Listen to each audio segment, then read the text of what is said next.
Hello Prince residential senior secondary school की online क्लासों में आप सभी का स्वागत है। मैं आर के शर्मा, राजनीति विज्ञान का अध्यापक। आज तारीख 2/9/2020 है। आपका जो लेसन चल रहा है वो इकाई 4 भारत की विदेश नीति यूएनओ के बारे में अपन चर्चा कर रहे हैं, पढ़ रहे हैं। काफ़ी दिनों से जो है इस लेसन में अपन चल रहे हैं। कूटनिरपेक्षता के उद्देश्यों के बारे में पहले 3 उद्देश्य मैंने आपको बता दिए। आज आपका चौथा उद्देश्य है। कूटनिरपेक्ष आंदोलन का प्रमुख उद्देश्य या चौथा उद्देश्य है और उसका नाम है रंग भेद की नीति का खंडन करना। कूटनिरपेक्ष आंदोलन समानता के सिद्धांत में विश्वास करता है। यह रंग भेद नीति का बड़ा विरोधी है। यह रंग भेद नीति का सबसे ज़्यादा विरोध करता है। उसने इसका खंडन भी किया है। दक्षिणी अफ्रीका की रंग भेद नीति का इस आंदोलन ने खूब विरोध किया है। यह इस आंदोलन के दबाव का ही परिणाम का ही दक्षिणी अफ्रीका की सरकार ने रंग भेद नीति का मार्ग छोड़ करके अफ्रीकी नेशनल कांग्रेस के नेता नेल्सन मंडेला को जेल से मुक्त कर दिया गया और रंग भेद की नीति के बहुत से कानूनों को भी रद्द कर दिया गया। तो ये भी एक रंग भेद नीति का खंडन करने कूटनिरपेक्षता की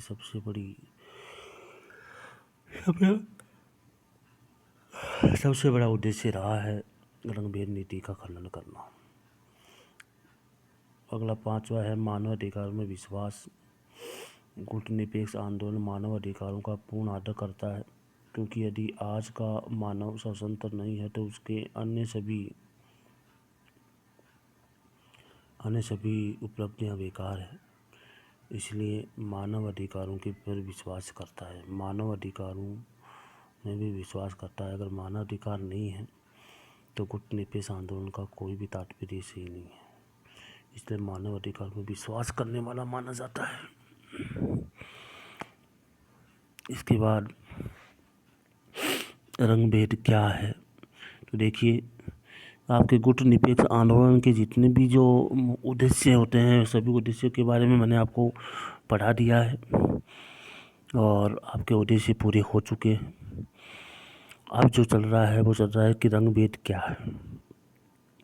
अपन रंग भेद के बारे में चर्चा करेंगे कि रंग भेद क्या है। रंग भेद की नीति भेदभाव की नीति पर आधारित व्यवस्था मानी जाती है। कठोर प्रजातीय आधार पर प्रत्यक्ष शोषण एवं घोर दमन की व्यवस्था को प्रजाति पार्थक्य या रंग भेद का नाम दिया गया है। इस व्यापक प्रयोग सर्वप्रथम 1948 में दक्षिणी अफ्रीका में हुआ था, किंतु सन 1994 के बहुप्रजातिक राष्ट्रीय चुनाव के बाद स्थापित प्रजातंत्रात्मक सरकार द्वारा अधिकाधिक रूप से अब वहाँ भी इसे समाप्त कर दिया गया है। दक्षिणी अफ्रीका में सबसे ज़्यादा रंग भेद नीति के बारे में व्यापक प्रयोग किया गया। इसका प्रयोग सर्वप्रथम 1948 में किया गया और वो भी किया गया दक्षिणी अफ्रीका में, किंतु सन 1994 में बहुप्रजातीय राष्ट्रीय चुनाव के बाद स्थापित प्रजातंत्रात्मक सरकार द्वारा अधिकाधिक रूप से रंग भेद नीति को समाप्त कर दिया गया, लेकिन 1994 में किया गया। पश्चिमी देशों संयुक्त राज्य अमेरिका में भी अभी कुछ समय पूर्व काले गोरे का भेदभाव शोषण विद्यमान था। नेल्सन मंडेला को भी रंग भेद नीति का सामना करना पड़ा। यह है आपकी रंग भेद नीति। रंग भेद नीति भेदभाव की नीति पर आधारित व्यवस्था मानी जाती है। कठोर प्रजाति आधार पर प्रत्यक्ष शोषण और घोर दमन की व्यवस्था को प्रजाति पार्थक्य और रंग भेद का नाम दिया गया है। इस व्यापक प्रयोग सर्वप्रथम 1948 में दक्षिण अफ्रीका में हुआ था, किंतु सन 1994 के बाद प्रजाति राष्ट्रीय चुनाव के बाद स्थापित प्रजातांत्रिक सरकार द्वारा टीका-टीक रूप से इसको समाप्त कर दिया गया। लेकिन पश्चिम देश जो है, संयुक्त राज्य अमेरिका में भी अभी कुछ समय पूर्व तक काले गोरे के आधार पर भेदभाव था, शोषण विद्यमान था।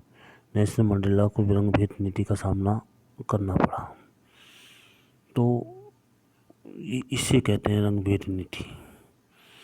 तो देखिए, आज के लेसन जो मैंने आपको करवाया है, कि गुटनिरपेक्ष आंदोलन का प्रमुख उद्देश्य कौन कौन से हैं। इससे पहले 3 उद्देश्यों की चर्चा मैंने कर चुका हूँ। 3 उद्देश्य के बारे में आपको मैं बता चुका हूँ, और 3 उद्देश्य जो हैं कौन कौन से हैं इसके बारे में चर्चा पहले भी कर चुका हूँ। तो देखिए, 3 उद्देश्य जो हैं, पहले वाले हैं वो हैं विश्व शांति बनाए रखना।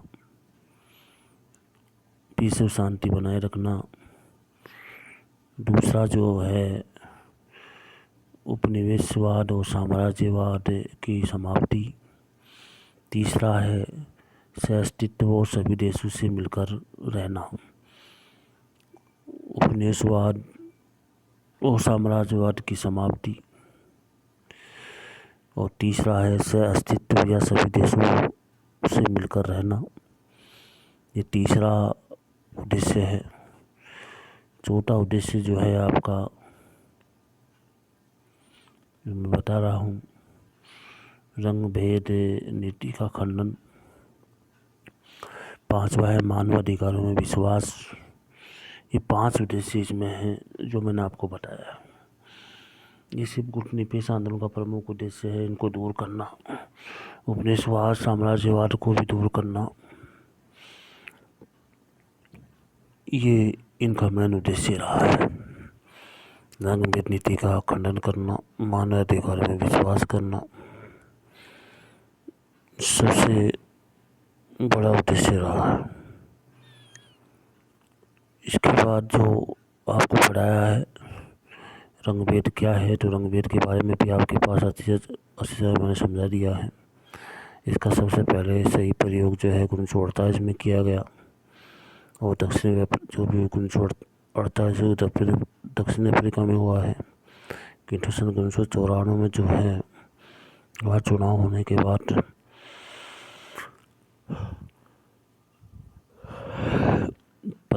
प्रजाति के राष्ट्रीय चुनाव के बाद इसे समाप्त कर दिया गया है, और प्रजातंत्रात्मक सरकार द्वारा समाप्त कर दिया गया। लेकिन पश्चिमी देशों में, जो संयुक्त अमेरिका में, अभी भी काले गोरे का भेदभाव देखने को मिलता है।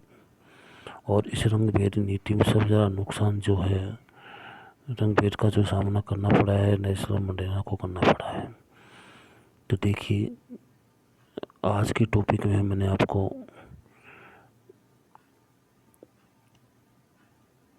गुटनिरपेक्ष आंदोलन का प्रमुख उद्देश्य, 2 उद्देश्यों के बारे में आपको पढ़ाया है। इस आज की तारीख में रंग भेद नीति का खंडन करना, मानव अधिकारों में विश्वास करना, ये चीज़ें मैंने आपको पढ़ाई है। रंग भेद क्या है इसके बारे में अपन चर्चा करना, इसके बारे में मैंने आपको पढ़ाया है। मैं फिर भी अगर किसी विद्यार्थी को किसी प्रकार की कोई समस्या है, तो वो मेरे से फ़ोन के माध्यम से, मीडिया के माध्यम से, किसी के माध्यम से आप मेरे से संपर्क कर सकते हैं, ताकि मैं आपकी समस्याओं का समाधान कर सकूं। कोई समस्या है, कोई समझ में नहीं आ रहा है, तो आप मेरे से फ़ोन करके पूछ सकते हैं, ताकि मैं आपकी समस्याओं का निराकरण कर सकूं, निवारण कर सकूं। इसलिए आज की क्लास में मैंने इतना ही पढ़ाऊँगा। आने वाले और टॉपिक है विदेश नीति की विशेषताओं के बारे में चर्चा करूँगा, कि विदेश नीति की विशेषताएं कौन कौन सी हैं, इसके बारे में मैं आपको पढ़ाऊँगा। तो आज जो मैंने पढ़ाया है वो कॉपी में अच्छी राइटिंग में, सुंदर राइटिंग में आपको ये कार्य करना है, सभी को करना है, टाइमली काम करना है, याद भी करना है।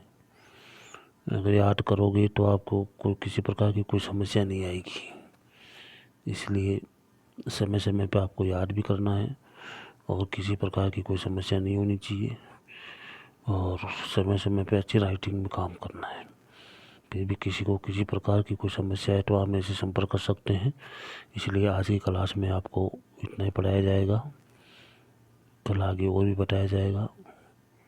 जब तक के लिए जय हिंद।